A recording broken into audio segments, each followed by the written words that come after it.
Several state officials have went on record. The governor has been on the record supporting the pipeline. Shelley Moore Capito. Governor of Virginia has went on record as supporting the pipeline. Several elected officials in Virginia have. When you elected me a commissioner, if I'd sit here and said, well, I'm not going to say yes or no, I just sit on the fence. That's not what I'm here for. I'm here to make a decision, you know, one way or the other. Okay, fracking. The gentleman talked about fracking. We're not talking about fracking. We're talking about a pipeline, okay? Jobs. I'm not supporting the pipeline for jobs. I know there's going to be construction jobs. I know how Bath County did. There was a big boom. We had a population increase, and those went away. So jobs, to me, aren't the issue for the pipeline in Pocahontas County, okay? I'm looking at future years, beyond 2015, 20 or 25, what the pipeline can do for Pocahontas County. Revenue for the county. Significant amount of tax revenue will come to the county for property taxes, right, Mr. Orndorff? Yes, sir. Okay. Percent of failure for the pipeline. There's a very low percentage of failure for the pipeline when it's working, okay? That's on record. They have a low percentage of failure. Alternative energy. If the sun shines, we'll have electric. If it don't, we won't. Birds, birds are landing on solar panels in California and blowing up. You can't build a windmill in Pocahontas County, a turbine. They've been objected to twice. We can't have turbines in Pocahontas County. Tourism. How's the pipeline going to hurt tourism? It's going to be 5-6 foot underground. They're not going to know it's there. How's it going to hurt tourism? Have you been to Monroe County and looked at the pipeline that goes across southern Monroe County? Is it buried? Yeah. Well, how do they know it's there? It's a swath through the trees Well, that's a half a mile wide, and it goes right up a dang mountain. I suspect it's a going to good do place. that in the Monongahela Forest, too. I suspect it's a good place for deer to come and eat. I don't know. Anyway, I got a statement here. I've written a statement. Okay? That's the impression I've got. I've written a statement I'd like to read to you. I feel I don't have to defend my position on the pipeline issue.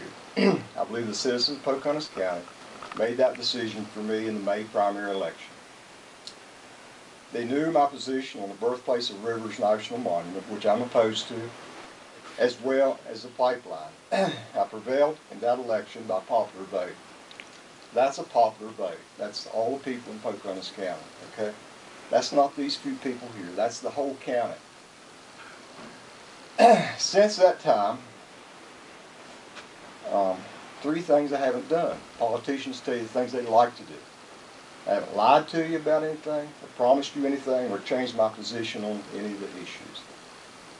With declining population, loss of the secured rural school funds. Do you know what that is? Rural school funds. We lost that. We lost $300 million from Congress because of the rural school fund depletion. And that was because of environmentalists fighting the sale of timber. Okay, I am low on high unemployment here. I believe that when a vehicle such as the pipeline comes our way, if I didn't support it, I would be turning my back on the citizens of Pocahontas County for economic development possibilities in the future.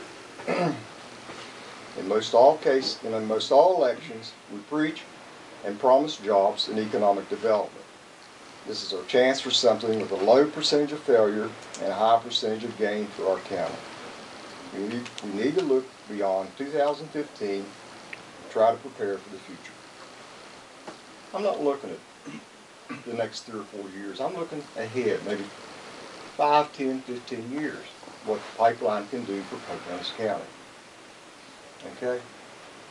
That's my position. I'm in favor of the Atlantic Coast Pipeline for Pocahontas County. Okay. Bill, you can be on the hot seat. No, I'm not on a hot seat. Dave did make some comments And I think I had an interesting phone call last night about the cell tower down our way that was overtly opposed to, which we come here and talk about internet service and cell service, and people still oppose a cell tower that's not going to hurt anything. And the loss of communications from that cell tower, I don't understand just a tower being put up near a park and the opposition to it. The amount it would have benefited the county and the people coming through. I hope the people that had opposition to that someday, I hope it never happens when somebody gets stranded in a cold night below zero and their cell phone won't work because people are opposition to that cell tower.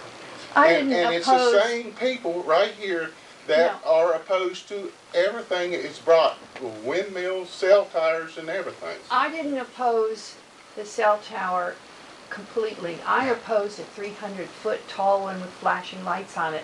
I suggested a smaller one like what is on Cedar Mountain, and you could build 2 or 3 of them and get better coverage in all the hollows than you can with a monster like that. That was my position. It wasn't feasible to do that. Why not? To put more cell towers, more rent on land. What would that hurt? There's one flashing light on those cell towers. There's an organization called Dark Skies. There are people who treasure the dark night so they can see the Milky Way. And it's a value, you know? I mean, it's just a difference in values. But it's one of the benefits it would add some economy to the county.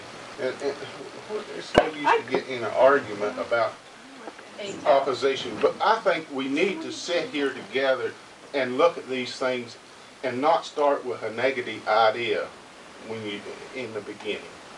It didn't. That's why I said, why not a smaller one? I mean, I always think about alternatives that are compromises. Actually, you know, my husband and I have kind of been following the cell tower, and we never saw anything other than a few letters. We've never seen any county commissioner meetings on it. I follow the stuff in the papers. We had a county commission meeting. We wrote a letter of support. Right, but I haven't seen the fact that the tower's not going to be built. Oh, I've already saying. seen, already read the letter that what was it? The West Virginia Historical Society opposed it, which stopped the whole project. And the people that signed it, or that were in opposition to it, were listed on that letter. What tower is going up in Buckeye? Yeah. It's up. It's up, but it's not functional. It's not functional. So nothing's going to happen with it? It doesn't look like it. It's not all the way built. At least it wasn't a couple of weeks ago. No, it's not. But I do hope meetings like this will give you understanding. We need to look at these things together and just not start fighting with either for or against it. We need to listen to everybody's ideas. And this county needs some economy and growth to it. If we're against windmills, we're against cell towers, we're against pipelines, we're against just anything that comes about anymore. Some good broadband. How about that? Yeah, I think broadband's on its way. Yeah, we hope broadband is on its way. Marlington was designated a hub for 1 gig. But they're just going to study it. They're not saying it's there. I read the paper yesterday, just said it's a study. But I hope, you know, meetings like this, maybe we can discuss these issues and we'll all learn more. But we do need to grow. We need some life in this county. I'd like to see a sign that the county alliance is open for business. We haven't had that.